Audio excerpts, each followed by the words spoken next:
And for much more on last night's debate, joined by Nancy Cordes and Major Garrett in St. Louis. And Major, I do want to ask you about Governor Mike Pence in just a moment. But to begin, the Trump campaign entered last night under fire, looked to frame the debate early, even before it actually began. What went into that decision to have Donald Trump take the stage with Bill Clinton's accusers, in fact, an hour before the debate started? Think about it this way.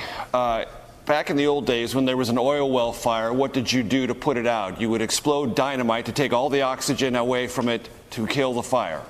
That's exactly what they tried to do last night. They had a fire underneath their campaign.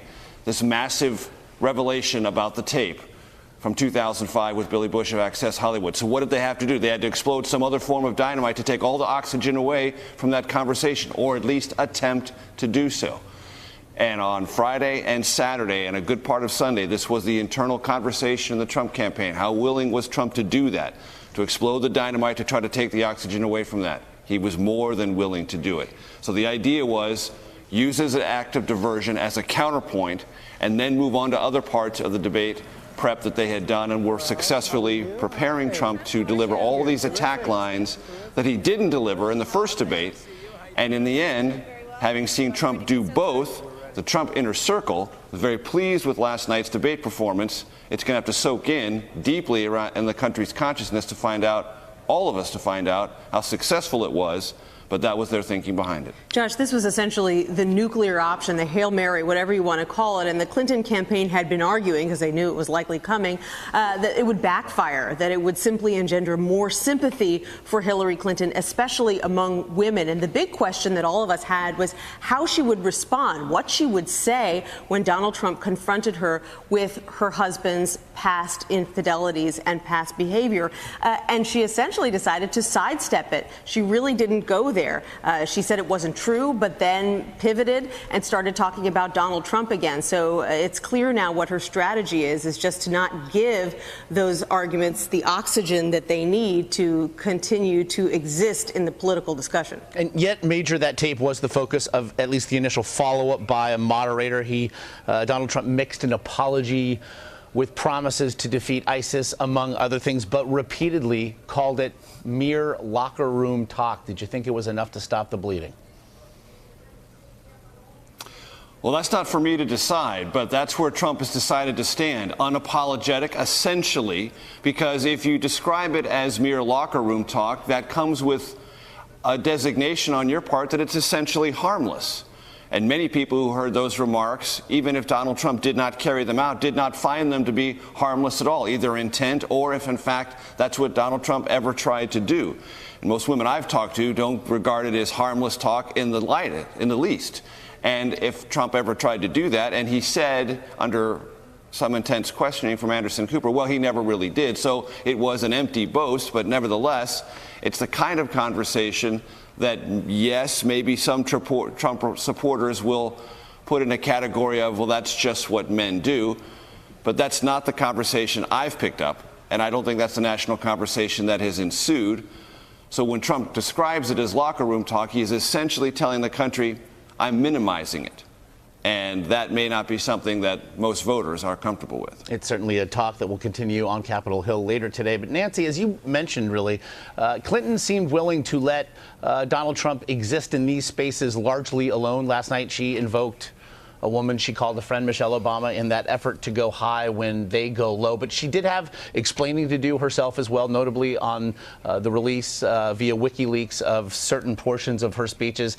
And in fact, invoked Abraham Lincoln when she discussed a personal and public position and the need for two different ones. Do you think in saying that she was talking about Abraham Lincoln, was that enough of an explanation on that point? Well, that explanation actually drew some laughter, but it was so unusual that she may get some benefit from people assuming that it must be true, because otherwise, why would you say something like that? Some backstory here. This was a speech that she gave back in 2013, and it was one of the few relatively contentious things that she said in those speeches that have now been made public thanks to hackers. She said that in policy, if you want to be successful, you have to have a public position and a private position. And that left some people thinking that maybe she's disingenuous, maybe she thinks one thing and says another, which is a rap that she already has in some circles. She argued, no, this is just part of good negotiating. It's something that Donald Trump probably wrote about in his book, Art of the Deal. You need to start out at one place, but be willing to go to another. And she used as an example Abraham Lincoln's efforts to get the 13th Amendment passed. And she said, well, he made one argument to one group of people and another argument to one group of people, and that's how he got it done. Donald Trump said that that was absurd, that she's lying, and that she's now blaming Honest Abe for her lies. It was a good line. Whether or not any of this really resonates is hard to tell, because it's all gotten so overshadowed by Trump's comments about women and his comments about women. And Josh, just for a quick moment, I talked to the Trump campaign after that. They did not prepare Donald Trump for the Abraham Lincoln line. That was one of those things where Trump used his own gut instincts, his own sense of timing and how to deal with it, and they thought that was a smashing success. And yet in microcosm, within those 30 seconds, you saw the highs and lows of Donald Trump. You saw this great, on his toes, one-liner about Abraham Lincoln, and then within 30 seconds he says, I don't know anything about Russia.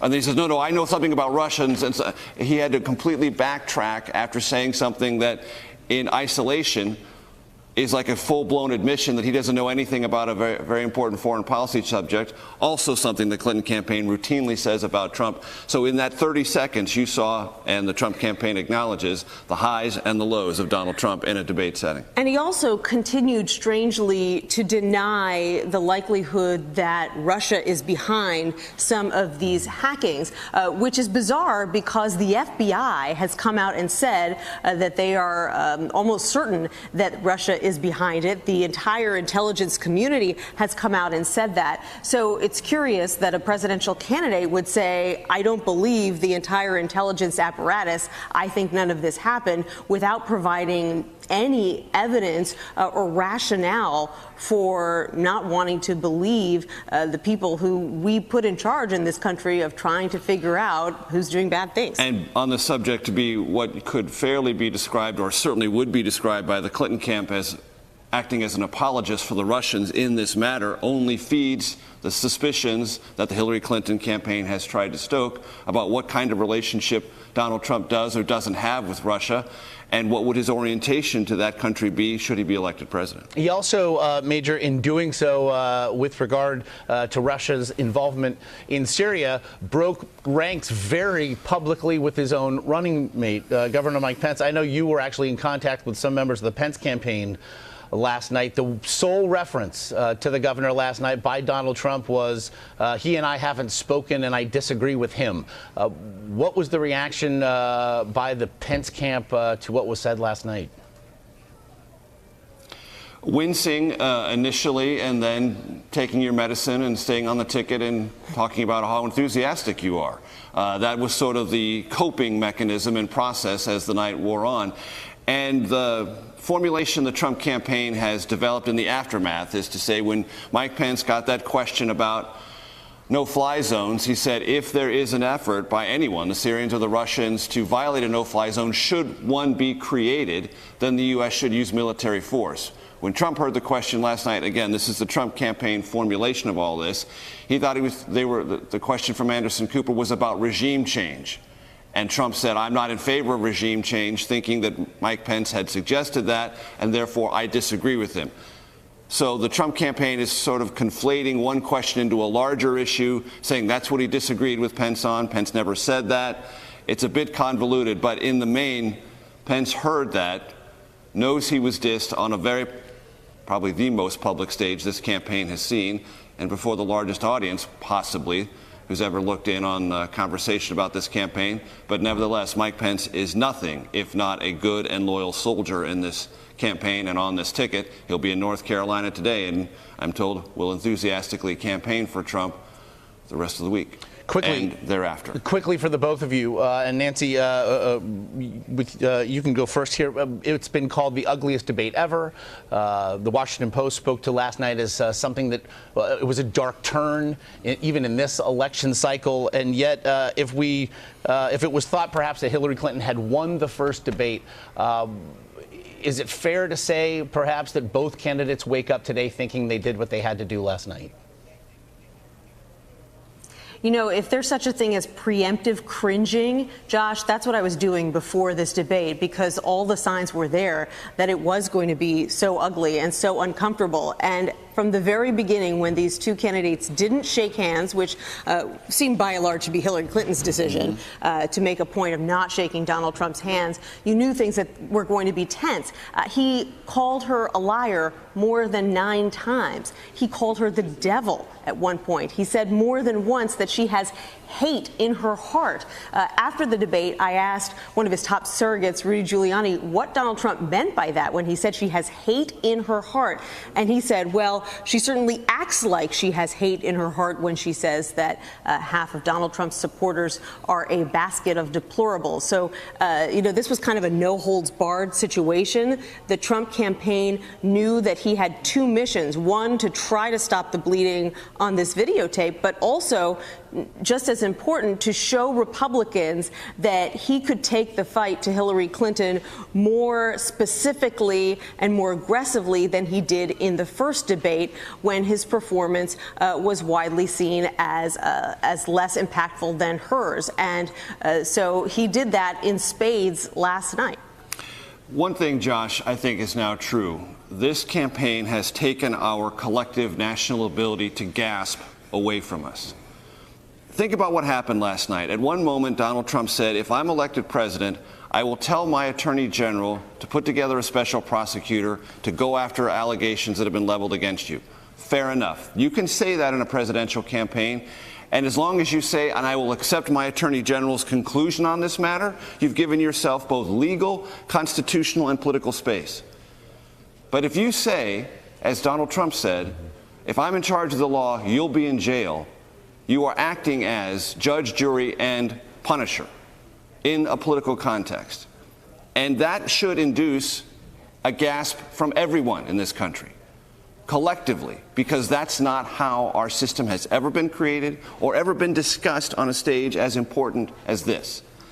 And our ability to be shocked, apparently, has been exhausted. And I think that is, for me, one of the big takeaways from last night's debate. Perhaps the takeaway. Nancy Cordes, Major Garrett, as always, we appreciate the insight. You got it. Thank you, Josh.